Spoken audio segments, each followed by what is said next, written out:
cryptozoology is currently facing a massive paradox. We have more technology in our pockets today than the Apollo 11 astronauts had when they landed on the moon, yet the evidence for the existence of Sasquatch remains as blurry and controversial as it was in 1967. For decades, the gold standard was the Patterson-Gimlin film, a 16mm reel that, despite its graininess, showed a compliant gait and muscle definition, all that Hollywood struggled to replicate. But today, the audience is growing restless. The common sentiment is simple. If these creatures are real, and if we are spending millions on drones, thermal sensors, and AI, why haven't we seen a crystal-clear face yet? This blurry photo phenomenon has led to a deep-seated skepticism. Viewers are tired of seeing high-definition footage of a research team talking in a tent only for the camera to suddenly lose focus or become shaky the moment a potential subject appears. This convenient lack of clarity is often interpreted as a sign of a hoax. However, to understand the truth behind the drone evidence captured in the Alaskan wilderness, we have to look past the surface-level frustration. We have to ask if the blur is a result of human error, or if it is a byproduct of the very technology we are using to pierce the veil of the forest. In this investigation, we are looking at the Expedition Bigfoot drone incident on Prince of Wales Island. This wasn't just another sighting, it was a tactical operation using thermal imaging, specifically long-wave infrared. But the footage captured was not the 4K Discovery Channel shot everyone wanted. Instead, it was a grainy, pulsating heat signature moving across a ridge. To a skeptic, this looks like a man in a suit, purposely kept out of focus. But to a scientist, the lack of clarity tells a much more interesting story about thermodynamics and the physics of cold weather survival. The Alaskan bush is one of the most unforgiving environments on Earth. It is a place where biological life is forced to adapt or die. When we launch a drone into this environment, we are introducing a mechanical observer into a world governed by ancient rules of camouflage and thermal regulation. In this section, we set the stage. The team is deep in the bush, miles from civilization, relying on a signal that can be cut off by a single gust of wind or a mineral-rich cliffside. The stakes are high because the technology is fragile. We aren't just looking for a monster, we are testing the limits of human surveillance. If a creature can hide from a $15,000 drone, it isn't just an animal, it's a master of the environment. We must address why the cameras fail, why the weapons are often missing from the frame, and why the geography of Alaska makes traditional clear photography almost impossible. One of the most controversial aspects of modern Bigfoot documentaries is the sudden loss of technology. At the exact moment, a discovery is about to be made. When a drone hovers over a dark mine entrance or a deep ravine and the screen suddenly flickers to static, the immediate reaction from the audience is that the footage has been edited to create drama. There is a widespread belief that drones should be infallible, and that signal loss is a writer's room trick used to hide the fact that there is nothing there. But to truly analyze the drone evidence, we have to look at the cold, hard science of radio frequency propagation and global positioning systems. A drone is a tethered observer. It relies on a 2.4 GHz or 5.8 GHz connection to talk to the pilot, and it relies on a L-band signal from satellites to maintain its position in space. In the flat plains of the Midwest, this technology works flawlessly. But Alaska is a nightmare for RF signals. The topography is defined by massive vertical cliffs and deep, narrow, V-shaped valleys. When a drone descends into a ravine, or to follow a heat signature, it enters what is known as a shadow zone. The massive rock walls block the line of sight to the satellites. Without a GPS lock, the drone enters ADI mode, where it begins to drift with the wind. For a pilot, this is the most dangerous moment of the flight. But there is a more geological reason for signal failure that skeptics often overlook: magnetite and mineral density. Alaska's soil is incredibly rich in magnetic minerals. When a drone which relies on a sensitive internal compass, and IMU, inertial measurement unit, flies close to a cliffside with high iron content. The compass can experience a toilet bowl effect. The drone becomes confused, thinking it is turning when it is actually stationary. This triggers an automated safety return to home. To a viewer at home, it looks like the team gave up, or the signal magically died. In reality, it is a battle between 21st century electronics and the raw magnetic power of the Earth. Furthermore, we must address the cave problem. There is a theory that these creatures utilize abandoned mine shafts and subterranean tunnels to move undetected. When a drone approaches these openings, the signal doesn't just fade, it bounces. This is called multipath interference. The signal reflects off the rock faces and creates a ghost signal that confuses the receiver. If a creature is living in these mineral-rich tunnels, they are effectively living inside a natural jamming station. They aren't using magic to stay hidden. They are using the geography of the Earth as a shield. Understanding this science doesn't debunk the footage.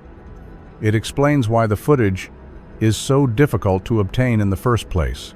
We are trying to use light and radio waves to find a creature that lives in a world of shadows and rock. When we talk about thermal evidence, we are talking about the measurement of heat, not light. This is a crucial distinction that many viewers miss. The most common complaint about the Expedition Bigfoot drone footage is that the subject looks like a blurry blob. If the camera is so expensive, why can't we see the hair, the eyes, or the facial features? To answer this, we have to dive into the physics of emissivity and thermal insulation. A thermal camera, or FLIR, forward-looking infrared, detects the energy emitted by an object in the infrared spectrum. A human being with our thin skin and lack of fur is a high emissivity subject. We glow bright white on a thermal screen because our body heat is constantly leaking into the atmosphere. However, a biological entity designed to survive an Alaskan winter would have the opposite thermal profile. Look at a polar bear or a musk ox through a thermal lens. They don't look like bright white lights. They look like dim, patchy ghosts. This is because their fur is a masterpiece of evolution. Their hair follicles are often hollow, trapping air and preventing body heat from escaping. If a Sasquatch exists in the subarctic, its fur would be so efficient that its surface temperature would almost match the ambient temperature of the surrounding forest. This is known as thermal camouflage. When a drone sees a blob, it is actually seeing the tiny amount of heat that escapes from the leak points of the creature, the eyes, the mouth, and the armpits. This explains why the footage is blurry. The camera isn't out of focus. There is simply no heat contrast to create a sharp image. If you saw a perfectly sharp, white-hot figure running through the Alaskan snow, that would actually be evidence of a hoax. A man in a suit would be overheating. His body would be trapped in a synthetic costume, and his heat would be pouring out of the face mask and the seams of the suit, creating a very distinct, very human-looking heat signature. The fact that the subject in the drone footage was dim, mottled, and difficult to distinguish from the background is a strong biological indicator of a cold-weather-adapted primate. We also have to consider atmospheric attenuation. In the damp, misty climate of Prince of Wales Island, the air is thick with water vapor. Water is an incredible absorber of infrared radiation. Every foot of misty air between the drone and the subject blurs the heat signature. By the time the signal reaches the sensor, the fine details are lost. This is why clear thermal footage is a rarity in the wilderness. To get a clear shot, the drone would have to be within 20 feet of the creature, but the noise of the propellers, measured in high decibel whines, ensures that the creature knows the drone is coming long before it gets that close. The blurry blob is the reality of trying to film a super-insulated animal through a curtain of Alaskan mist. One of the most telling pieces of evidence from the drone logs isn't the color of the creature or the shape of its face, it's the way it moves across the terrain. Skeptics often point to footprints in the snow and claim they aren't deep enough for a massive creature, or they claim a human could easily replicate the movement. But when we apply the principles of biomechanics to the Alaskan ridge footage, the human in a suit theory begins to fall apart. We have to look at the intermembral index, the ratio of arm length to leg length, and the specific physics of moving up a 45-degree slope in deep powder snow. A human being is a heel-strike walker. When we walk, our weight is concentrated on a small point, and we use a rigid arch to push off. In deep snow, a 200-pound human will sink several feet with every step. To move uphill, a human has to lift their entire leg out of the snow, consuming massive amounts of ATP, energy. On a steep Alaskan ridge, a human would be forced to use their hands to 4-point crawl. Yet the subject in the drone footage remained bipedal. It didn't just walk, it glided. This suggests a foot structure far different from our own. As researchers like Dr.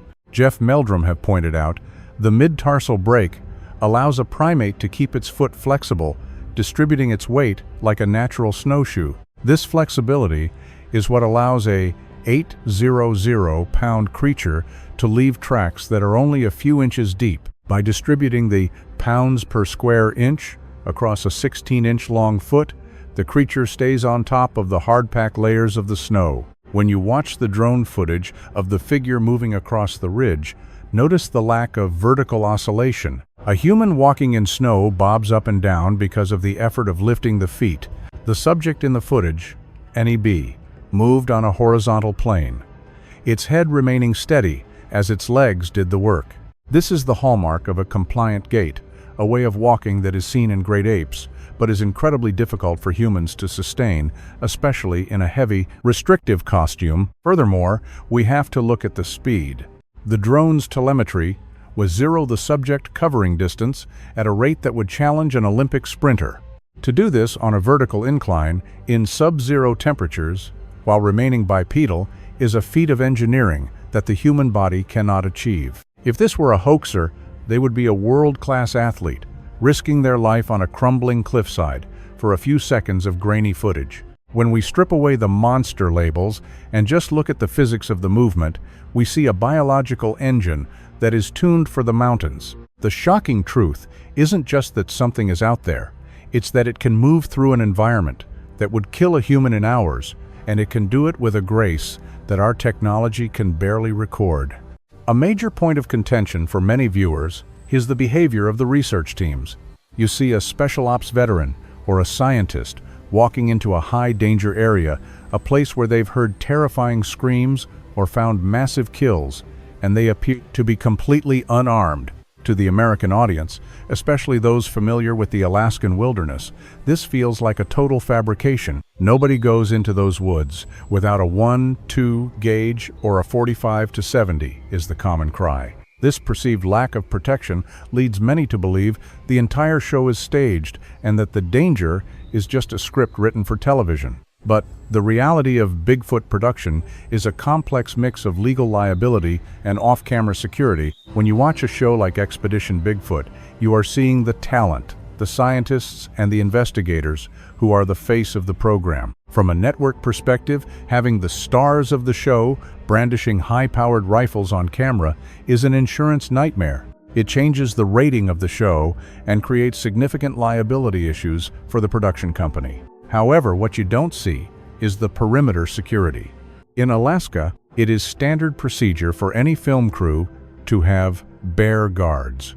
These are local experts, often former military or law enforcement, who stay just out of the camera's view. Their entire job is to watch the shadows with high-caliber weapons, while the scientists focus on the data. This creates a security paradox. The viewer sees a scientist looking nervous and thinks, if you're really scared, why don't you have a gun? The answer is, they are being protected, just not by the person on screen. When a drone signal drops, or a tree knock echoes through the valley, the fear you see on the faces of the researchers is often genuine, because they know that even with armed security, a thick forest at night is a place where a weapon is only a last resort. A 900-pound grizzly or a massive primate can close a 50-foot gap in seconds. A gun doesn't make the forest safe, it just gives you a fighting chance. We also have to consider the tactical training aspect. Some of the individuals on these teams have military backgrounds, such as Russell Acord. When they are seen moving through the woods in tactical formations, it's not just for show, it's muscle memory. But when they enter a forbidden forest, where the geography is constantly shifting and the weather is unpredictable, even military training has its limits. The lack of visible weapons is a production choice, but the tactical caution is a survival choice. To dismiss the evidence because you don't see a holster is to misunderstand how television is made. The real investigation is happening in the data, in the thermal logs and the eDNA samples. While the show is designed to be palatable for a global audience, the drone evidence stands on its own, regardless of whether the pilot was wearing a sidearm. To understand the drone footage, you have to understand the place where it was taken. Prince of Wales Island in Alaska is one of the most rugged and inaccessible places free in North America. It is a land of karst topography, a landscape formed from the dissolution of soluble rocks, such as limestone. This creates a labyrinth of sinkholes, underground streams, and deep vertical caves.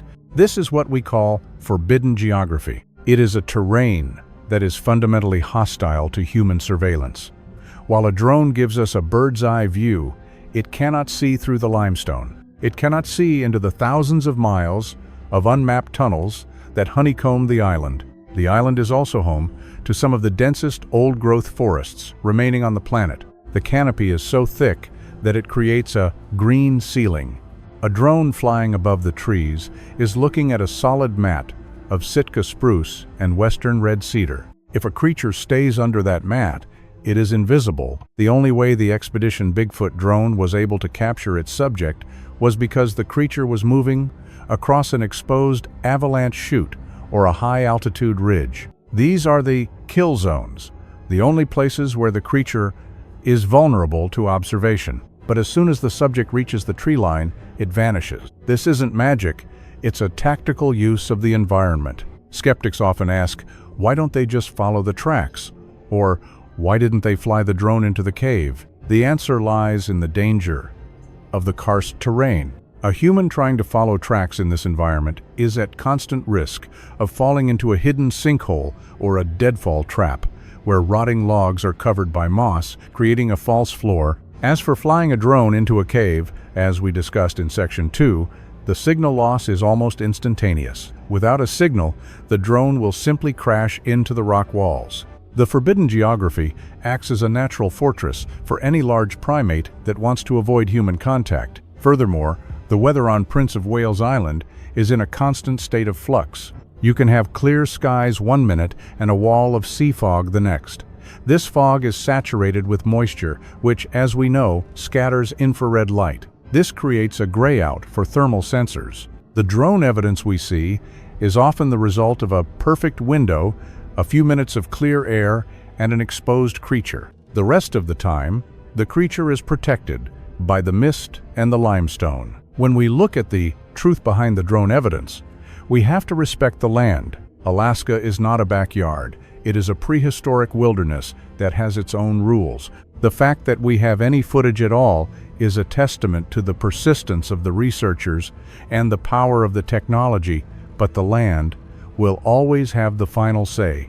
At the end of the day, we are left with a massive pile of data. We have thermal logs that show a bipedal figure with non-human insulation. We have GPS coordinates that put that figure on a vertical ridge and D that no human could traverse with ease. We have signal interference patterns. That suggests the creature knows exactly where the dead zones are. But for the audience, this still isn't enough. The cry for a clear photo remains. We have to ask ourselves, if we finally got a 4K, crystal clear image of a Sasquatch looking into the camera, would we even believe it? In the age of AI-generated content and deepfakes, seeing is no longer believing. This is the data versus truth dilemma. A photo can be faked, a video can be edited, but physics cannot be lied to. The thermal emissivity of hollow core fur, the biomechanical distribution of weight on a mid-tarsal break, and the tactical use of karst topography of these are things that a hoaxer cannot easily replicate. The drone evidence provides a digital fingerprint of a creature that exists outside our current scientific catalog. The shocking truth isn't a single image. It's the cumulative weight of the data. It's the fact that Every time we apply high-level technology to the Alaskan wilderness, we find the same ghost in the machine. But why the mystery? Why does the signal always drop? Why is the footage always grainy? Maybe it's because we are looking at an intelligence, processing, that is as advanced as our own, but in a completely different direction. While we have spent centuries building machines to master the Earth, this creature has spent centuries mastering its own biology and its environment. It doesn't need a drone to see in the dark. It has tapetum lucidum. It doesn't need a GPS to find its way. It has an innate map of the magnetic ley lines of the karst. We are trying to catch a creature that is fundamentally integrated into the world in a way we have forgotten. As the Expedition Bigfoot mission continues, the technology will get better. We will see 12K sensors, better signal penetration, and autonomous AI tracking. But as the technology advances, so too will the mystery. The Forbidden Forest is not just a place in Alaska, it's a boundary in the human mind. It is the place where our maps end and the unknown begins. The drone evidence is a bridge to that world, but it is a fragile one. As you watch the footage, don't just look for a monster. Look for the truth in the signal. Look at the way the trees move, the way the heat pulses, and the way the silence of the woods feels through a digital screen. The truth is out there, but it isn't waiting to be caught. It's waiting to be understood.